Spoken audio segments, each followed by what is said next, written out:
Things are getting a lot more calm in my head. Something's happening with the technology. When you look at I'll look at my pictures. They show the frame pictures, and I look at myself in the camera. I don't make a lot of eye contact. I don't like to sit and look at myself. I didn't like doing it when I was cuter. Back in when I was doing the ones in Sierra Vista and stuff. No, I didn't like. Um, I don't like doing these. I do them because I feel I have to. I'm not doing them because I want to. It's, it's midnight. God damn it. So yeah, no, I'm not doing these because I want to. I'm doing them because I feel I have to. And I was sitting here thinking I could have made one earlier, but I was like, no, I'm not going to. I just fuck it, just roll with it, Earl. Just just be you. I'm like, okay. And the one thing that I don't make any guarantees. I don't say to everybody, this is going to happen, that going to happen.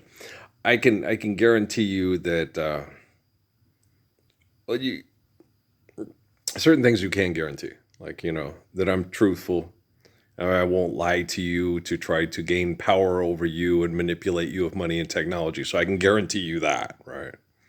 And like I used to do with my wife, I guarantee them that I won't do anything selfish to hurt you. And if I don't show up, somebody else killed my ass, and it wasn't me. You know what I mean? And things like that. And so, there are certain things that you can guarantee, but they have to be pragmatic and they have to be based on the laws of physics. And one thing that's really nice, and I was thinking about tonight, is life is always eternal, grace is always infinite, and we're all subject to the laws of physics. And that's something that we should be hopeful about. Because Bob Marley, that's one of my favorite lines, and it is Redemption song. Have no fear for atomic energy, for none of them can stop the time. And Jesus, you crying over this clay. So obviously, when people talk about things, they take perception of people. Judah Krishnamurti was a similitude of the man like the Krishna and the Buddha. And he can talk, and people will listen to him, and you can talk to people about Judah Krishnamurti. It's like, that's not what he was fucking saying at all. What the fuck? Where do you derive that from? It's like, you're sitting here engaging in philanthropy and trying to teach me about Judah Krishnamurti, and I'm saying what we're doing is fundamentally wrong, and we should listen to Judah Krishnamurti. Well, Krishnamurti didn't fucking say that. It's okay. Gosh damn it, asshole. No, you need to quit being so fucking scared of your own fucking shadow and be such a, because I get mad. I get like Malcolm X, it's not so much afraid to bleed. You're all selfish pussies, you know. They're not afraid to bleed. Well, they'll beat the shit out of each other for brain chemical addiction. Okay? They're selfish pussies, If I can't be a selfish fucking asshole, I'd rather kill people or die trying. Yeah, I get it. Okay, so it's radically different. And I think when Malcolm, he saw things, it was from his perspective, but then you have to sit and look at people. And when I went to Sierra Vista, and I remember listening to a song by Baseline with Robert Palmer that I really liked called Every Kind of People. And I listened to it and said, no, that's not true. Not every man's not the same. Not at all. And when they deeply encloistered me in the mind fuck of Huachuca, I was like, oh, I knew I was surrounded from people that were not like me at all. Okay, they were not to the scientific community at Huachuca. Fuck no. Okay, they're every man's the same. They went to sunshine. No, that's not true. Look, everybody's looking for a lead and a duty to his king or to his creed. Okay, no, okay, not me. Life's eternal, grace is infinite. We're all subject to the laws of physics. Forgive it, trespass, love, one, eternal, faithful, peace. There you go. King or creed. Whatever you want to fucking call it, just do it, asshole. That's how I get them. Like, what? Everybody's, I can't believe this guy's the Messiah. And that is why we're not living the Lord's Prayer. And that's why we're not living the Lord's Prayer worldwide. Because you can't believe that I'm the spirit of Yahweh. Okay? And Muhammad, be yourself, bro. You're not required to make heathens believe in you. You're required to be right, good, and truthful. Life's eternal grace is infinite, and we're all subject to the laws of physics. That's what you're required to do, Earl. Like, I've had Muhammad a lot here the last couple of days. I'm just like, holy cow, this is good. He says, he always tells me that too. Don't worry about Isaac. Isaac takes care of Isaac. Don't worry about when that Martin Yates kids was. Don't worry about Martin Yates. Don't worry about any of these kids. Okay, they have to take care of themselves. If you worry about them, how is that going to help them be more mature, be more responsible, be more kind and courageous? And then a lot of times I'll say things like, when I talk about stuff with Natalie, and you get this stuff and people get emotional, they get upset. It's like, fuck you. She was my Natalie before she was anything to you. Okay. I'm the one who took her in with that crazy ass, no, I can feel empathy for Kelly Jack Green and some of the things and stuff he did, but you do not beat a woman when she's 8 months pregnant. You just have no, you need to get your drunk ass and just walk the fuck out of the building. And if you fall down the stairs by yourself without the assistance of police officers, man, write it off as maybe I should quit drinking and doing fucking drugs so much, right? But they can't think straight because they got a brain injury, right? So they had that thing the other day with the boyfriend getting beat up by the cops. It's like, that's not going to help. Okay. That doesn't show people how to restrain themselves and to make sure people are doing the right thing.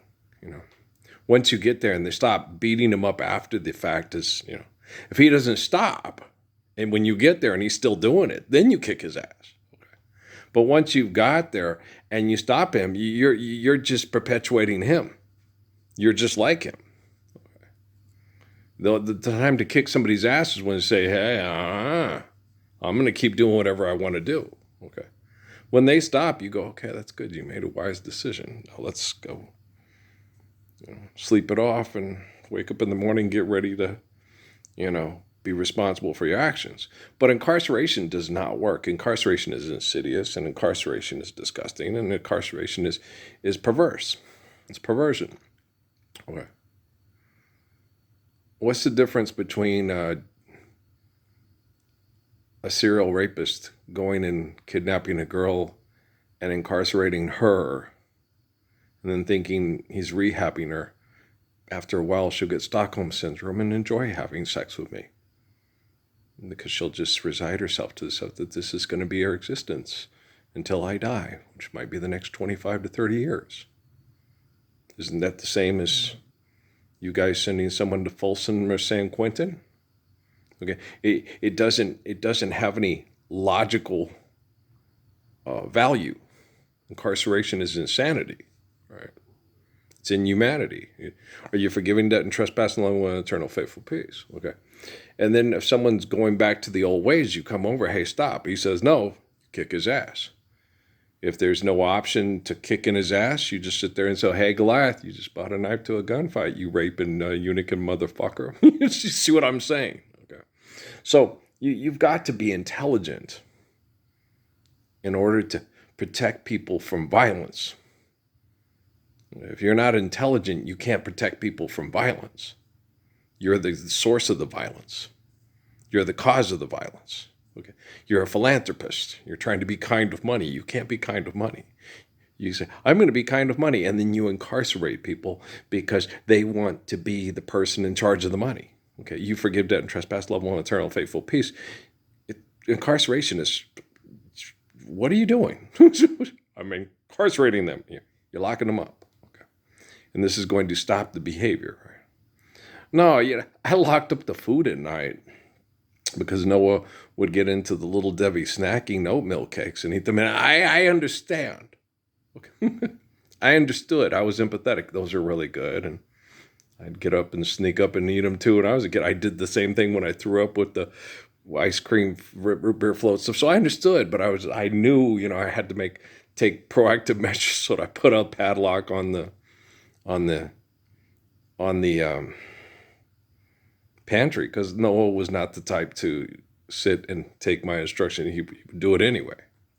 He'd get up at night, he'd be watching cartoons at 4 a.m. all the time. He did whatever he wanted, no matter how much I said, you got to do this because you're going to have to do this. You got to do that. He would still do what he wanted. But I just had to do things to make sure that, put the padlock so he didn't make himself sick by doing it. And, he'd stay up and watch. Yeah, he'd stay up and watch TV until 4 a.m. Okay. He's nocturnal. Maybe when he grows up, he'll be the night watchman. That's the way I looked at it. I didn't sit there and go, that son of a bitch and stupid ass kid. I just said, that's just the way my Noah is. And I just have to work with it. I just have to make sure that he's safe. He doesn't hurt himself or others, and he doesn't make himself sick doing what he feels comfortable doing. Because he's my son. He's my boy. Even though it's possible because of his mother's behaviors, he may not be my biological child. You still, like, same with Natalie and annoying. It's just fun. She's so cute. But I get emotional feedback when I talk about this stuff all the time. It's like, fuck you. Okay, I raised her. I went through all that stuff. And you know what the other thing that's really cool about this? Life is eternal, grace is infinite. We're all subject to the laws of physics. Okay? And I've told my dad this a bunch of times. I haven't told him in a while. But if you think you're better than me, you better fucking walk across Lake Michigan in the middle of summer. And you better be able to walk up to touch people and walk up to someone's dead child or grandma and raise them from the dead. If you think your ass is better than me, okay? And if you're closely connected or related to me, you shouldn't judge me a lick because you probably have just as much surveillance on your life since wow,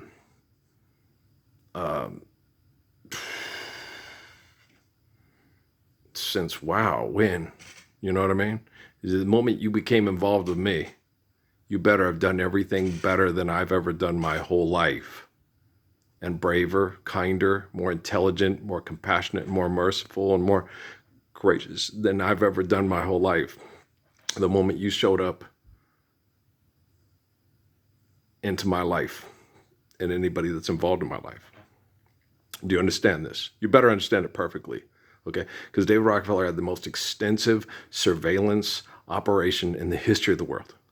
And he had linguistics like the Patriot Act and others. They had linguistics with my dad because my dad was part of the NRA. And Lee Harvey Oswald was part of the NRA. Okay? And that happened before I was born. So the government was legally occupying space and monitoring everything in my house because of my dad's subversive against the government actions by joining the National Riflemen's Association. And the National Riflemen's Association, I guess, had Lee Harvey Oswald or other people that had committed assassinations on political leaders. Okay, so the moment you do that, boom, they have a thing and Congress passed it. People in these groups, yes, the government can survey them and put any equipment, any means necessary to make sure that to protect the government from these citizens that will try to kill the government, the people in the elected government. Yeah.